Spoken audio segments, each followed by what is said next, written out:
Well,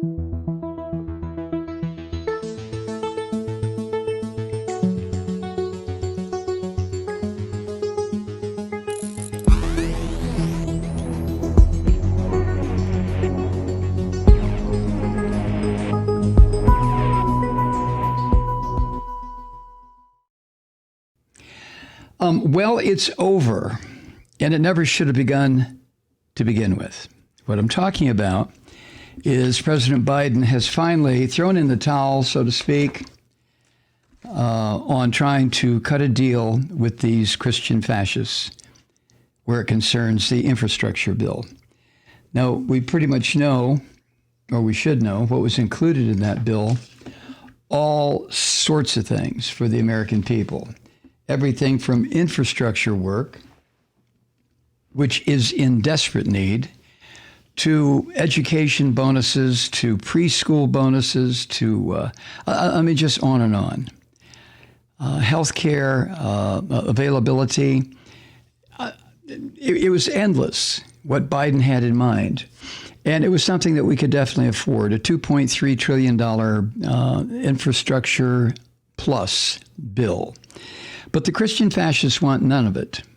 And let me tell you very quickly why the Christian fascists and the crazy fuckers in this country, the cockroaches who run around with their guns and their faux army outfits, the reason they don't want to do anything that will benefit the American public is because these Christian fascists understand fully and completely the dire straits that this society is in on several levels.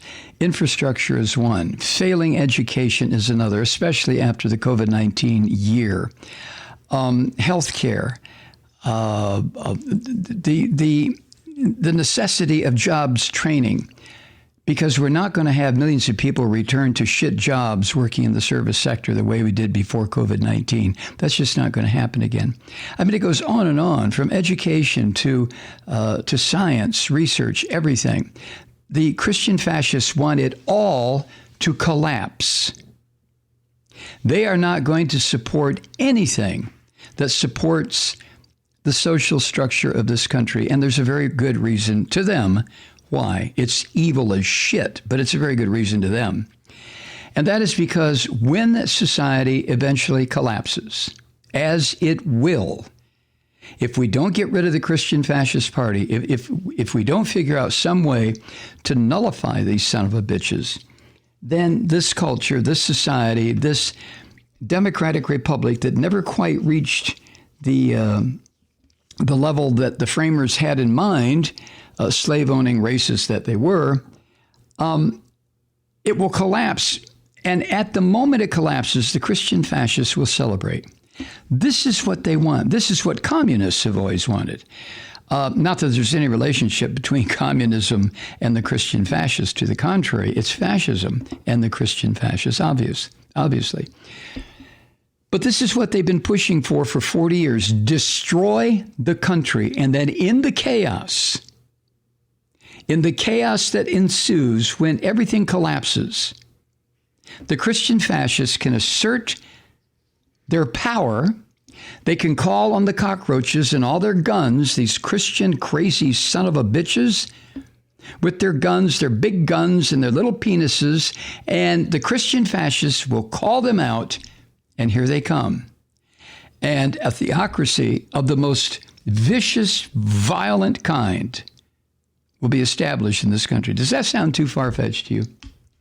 Does that sound like, oh, Jesus Christ, Malloy, you've gone over to the conspiracy theory side? It could be looked at that way, couldn't it? But I've said many times, I've been watching this slide into Christian hell for the past 40 years.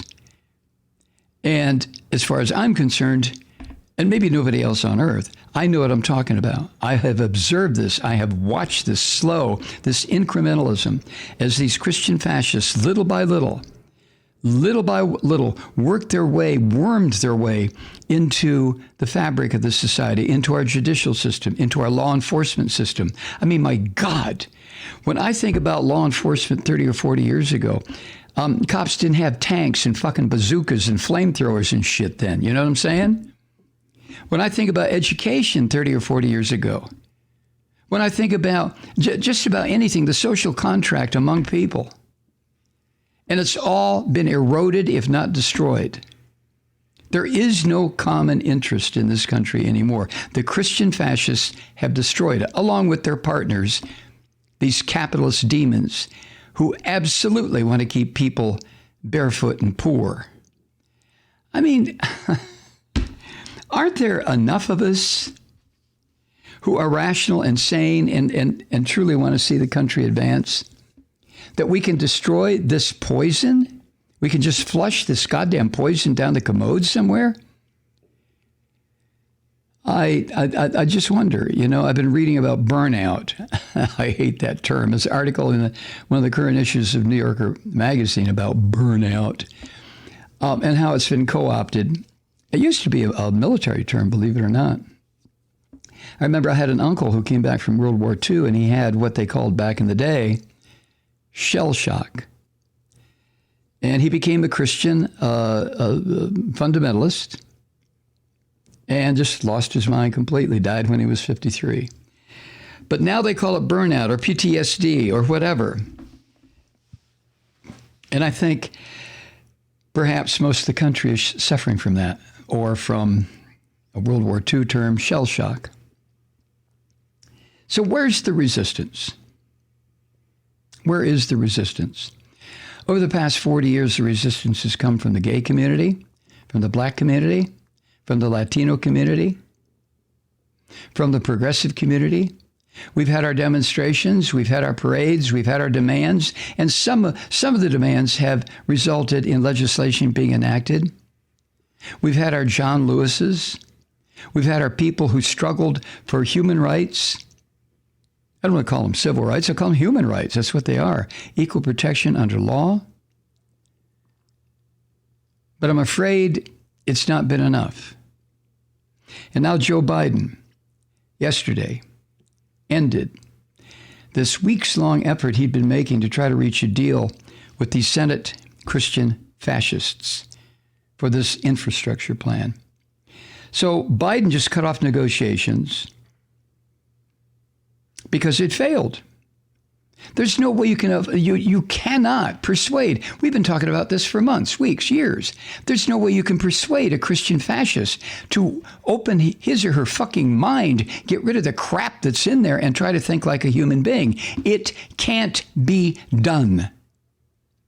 When you have nearly 60% of the Christian fascist voters in this country truly believe, or so they tell the pollsters, that Donald Trump won the election and Joe Biden is an illegitimate president. When you are faced with that, give it the fuck up. I mean, what are you going to do? What are you going to do? Now, I know black folk who listen to this program are nodding their heads. They're saying, yeah, Malloy, this is something we've been facing since, well, I don't know, let me think. Oh, yeah, since forever. There's no fucking way you can win. For black folk, it was trying to just find equal footing amongst the white power structure. Now, it's white people can't find a balance of equal justice and protection because of the Christian fascist power structure. I don't mean to be a cynic, but I would imagine that a lot of black folks are just sitting back going, we've been trying to tell you this.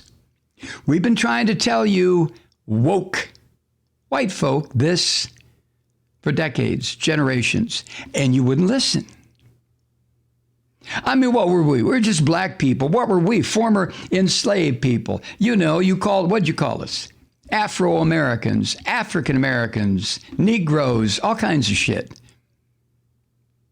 Well, guess what?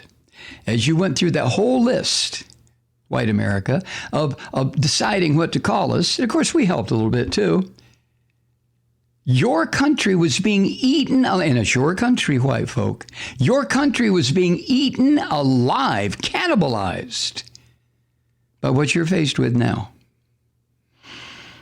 Ooh, now I would only answer to my black brothers and sisters, yeah, okay, you're right, but you're in this shit too. So I don't have any argument with your statement about white people have just allowed this to happen. But for us who are aware Whether we're black, white, Hispanic, Asian, it doesn't make any difference who we are. If we know what has happened, if we know that Christian fascism has set this country up for a mighty fall, I mean, it's just, oh, come on, Mike. Yeah, but how many times have I said this? It's just maddening. It makes me insane, doesn't it you? Because you understand this, truth seeker. You've seen this along with me. And, you know, this Power One bullshit, that used to be a U.S. Army recruiting campaign, the Power of One. You know, there's no such thing as a Power of One. No, there isn't. There isn't. Even the guy at Tiananmen Square who stood before the column of tanks, you know what happened to him? They arrested him, tortured the fucker, and killed him. I mean, Power of One. No, what we need in this country is the power of a couple 100 million. But it's not happening.